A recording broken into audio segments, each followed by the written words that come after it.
Minardi.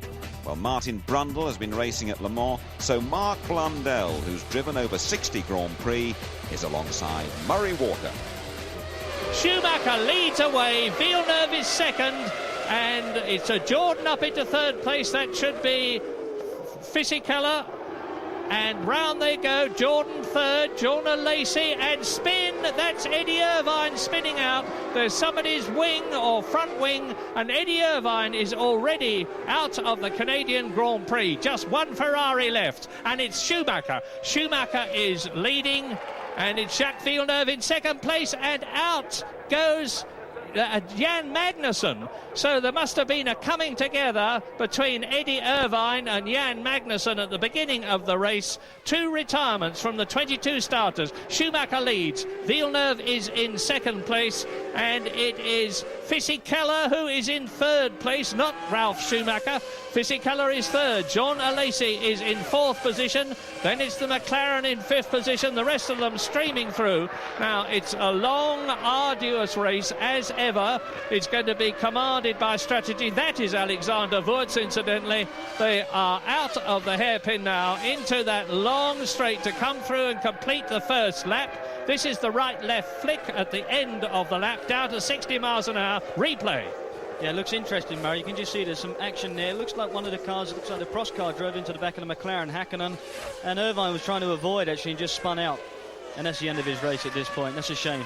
Well, I wasn't looking, as you see Eddie Irvine walking in, I'm looking to see whether it was Olivier Panis, and I think it was. It was Olivier Panis, I'm pretty sure, in which case that is a dreadful blow for the Prost team. Shinji Nakano has completed the lap, and it was Olivier Panis from 10th on the grid. There he is in the pits, but this has effectively destroyed his chances, I think.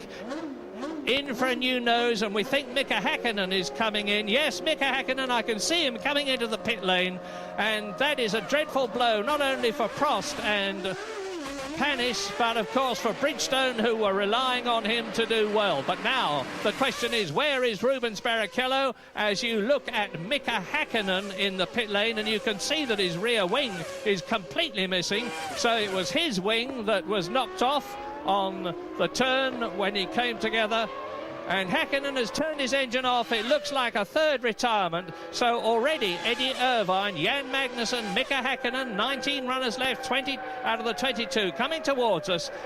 Michael Schumacher leads. Jacques Villeneuve is in second place. Fisichella is third. Alesi is fourth. David Coulthard is in fifth position ahead of Heinz-Harald Frentzen as they come out of the last turn. And a spin there, and that is Frentzen. My goodness. Heinz-Harald Frentzen. It's Villeneuve, Murray. It's Villeneuve. It's Villeneuve. But this is fantastic. I don't know what happened. You can see his wing. Now you can imagine what this is going to do to Canada. You can imagine what it's doing to Villeneuve. He's absolutely distraught, understandably so. So much was depending for Jacques Villeneuve. He wanted to repeat his father's success in 1978 when he won the Canadian Grand Prix here on the Ile Notre Dame for Ferrari, but it wasn't to be. Now that has already transformed the World Championship situation. Fisichella, here's a replay. Is just coming into the last right, left, the flick before the pit lane, Murray. He turns in. Everything's okay at this point. He just got a little bit of oversteer turning in. You see, he just lost the rear end straight into the wall. That's a crying shame. And Damon Hill in already. No, unbelievable. I'm not sure why he should be in at this early stage. Could have been just for a tyre change. Maybe he's run over some debris. May have got a punch or a cut in his tyre.